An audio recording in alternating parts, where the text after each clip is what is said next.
You're watching the Skechers Greenbrier Tip-Off on ESPNU. Welcome back to the We are Greenbrier back. Resort in White Silver Springs, West Virginia. White where Silver Duke Spring, leads West Virginia. 23-20 at So the let's half. see what explanations Along with will Ann O'Neill, be. I'm Brenda Van Lingen, and we've had a lot of developments here.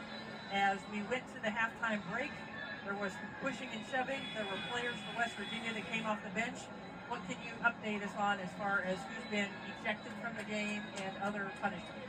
We have 6 players for West Virginia who have been ejected, and that is number 10, Jordan Harrison, who was in the scuffle, and then 5 players who were coming off the bench, which is number 1, Carter McCray, number 3, number 4, Madison Parrish, number 22, Pierre Wheeler, and 23, Jordan Thomas. And for Duke, Jordan Wood has been ejected as well.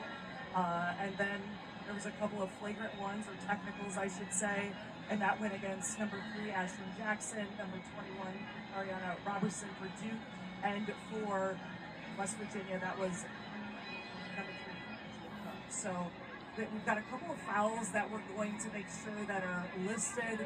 It looks as though West Virginia, with the different technicals, is going to get a couple of free throws and the ball out of bounds, but we will definitely update you with all of the details. But here's a little bit look at what happened. There was a block shot, and then some pushing by the teams, but what you don't see it necessarily at that angle, but another angle, that there were many players, like we mentioned, from West Virginia who came off the bench, which is an automatic ejection, Brenda. And so what that leaves us with is West Virginia going to have to count it up here to see how many players they even have left to play here in the third quarter of play, because they have had 1, 2, 3, 4, 5, 6. They haven't had 6 players ejected. West Virginia had. Duke had 1 player in Jordan Wood ejected. Flagrant 2 fouls, so ejected from the game.